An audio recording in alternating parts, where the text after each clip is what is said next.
as we enter a new year, and can we still at the stage wish you a happy and prosperous new year as we resume our business lunchtime talks. We have an interest in you and your business, so we're running these weekly lunchtime talks for your benefit and to see how together we can put the Bible back into business. My name is Trevor Boyd and I'm the minister here in Rathfriland Presbyterian Church, and you can find out more about us on our YouTube channel by clicking down on the YouTube button, and that will help to keep you subscribed and informed as we release our new videos week by week. Today, as we start back into the new year, we're starting back into the life of this young man Daniel, and we're following his progress, and today we're thinking about the plot against Daniel. So to set that scene, we're going to turn to the book of Daniel and we're going to read from chapter 6, and there are 9 verses here that come together that set the scene for us today. So it's Daniel chapter 6 verses 1 to 9.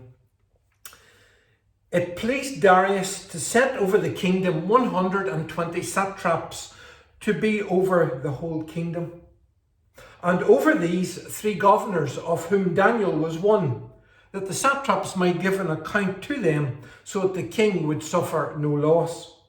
Then this Daniel distinguished himself above the governors and satraps, because an excellent spirit was in him, and the king gave thought to setting him over the whole realm. So the governors and satraps sought to find some charge against Daniel concerning the kingdom, but they could find no charge or fault, because he was faithful, nor was there any error or fault found in him. Then these men said, "We shall not find any charge against this Daniel unless we find it against him concerning the law of his God." So these governors and satraps, they thronged before the king and said thus to him, "King Darius, live forever." And all the governors of the kingdom, the administrators and satraps, the councillors and advisors, have consulted together to establish a royal statute and to make a firm decree, that whoever petitions any god or man for 30 days, except you, O king, shall be cast into the den of lions. Now, O king, establish the decree and sign the writing, so that it cannot be changed, according to the law of the Medes and Persians, which does not alter. Therefore, King Darius signed the written decree. And there we have before us the story of the plot against Daniel. King Darius, well, he was the newly appointed monarch, and he had put in place a management structure to oversee his Persian Empire. The management structure consisted of him as the chairman and managing director combined. He then had 3 directors and 120 managers.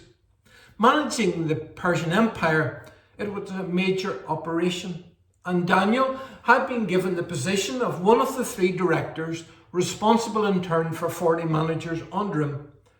And these people were responsible for taxation and basically keeping the peace amongst the population.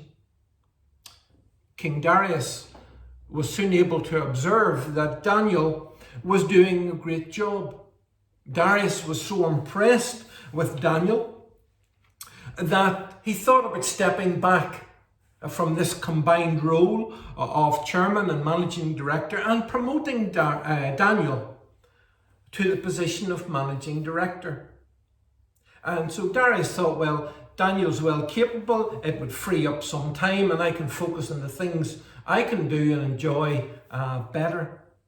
But as you may be able to imagine, based on your own experience, based on what you've read about business and management structure and relationships between people, you can imagine not everyone was too happy about this idea of Daniel being promoted and in turn them being overlooked for this promotion. Or indeed, maybe they weren't too impressed by the idea of having Daniel as their boss. And so the rumours started, so the plotting started. The governors and the satraps, well, they met to plot the downfall of Daniel. And whenever you stop and think about it, isn't it sad when those that you work with will turn against you? Isn't it sad that when you work for a company, not everyone can see the sense of promoting the best, and that there are those who are just intent on promoting themselves, and they'll do whatever it takes to make that happen. The difficulty for the plotters in this situation was that they couldn't find any fault in Daniel, or they couldn't find any fault in his work. He worked hard, he was bright, and he did everything right and honestly. And to the credit of Daniel, we see that he was a first-class employee. Any business today would want to have a Daniel. Daniel, as we would say, had a good name. Others plotted to take away that good name and to defame his character. Now, the plotters, well, they couldn't go to Twitter to do that, to launch an attack on him. Rather, they decided that they would attack his personal life and in particular his faith. They knew that Daniel had a devout faith, that he worshipped a different God from them. Indeed, he could be presented as being different and as being a threat to the king. As the leader of your business or your organization, it's inevitable that you'll face some tough moral decisions. How you respond and how your followers react to your response is mostly determined by your particular leadership style. In this case, the governors and the satraps, well, they went to King Darius and they asked that he would put a new law in place for 30 days, commanding that everyone would pray to Darius or bring their request to Darius and to no one else. And King Darius, no doubt, just like any of us could be, was quite impressed by this and was quite filled with his self-importance, and he signed off on the request without much thought. He was, after all, a new boss and he wanted to be seen to doing things. When you get a new boss, it's important to quickly learn his or her particular leadership style. When you are the new boss, it's important that those that you work with, your team around you, understand your leadership style. It's also important that you know how each member of the team ticks and what their strengths and weaknesses are, what their leadership styles are, what they bring to the table, what they bring to the party when you meet to discuss. Maybe this was part of the problem for Daniel. Maybe he was one who set high standards. He was ethical and honest, and perhaps some of his colleagues were not aligned with the same high standards, ethics and honesty. They could see that when Daniel would be put in charge, he would do things differently. Maybe they could see that if Daniel was in charge, it would lead to conflict, or else they would have to change their way of doing things.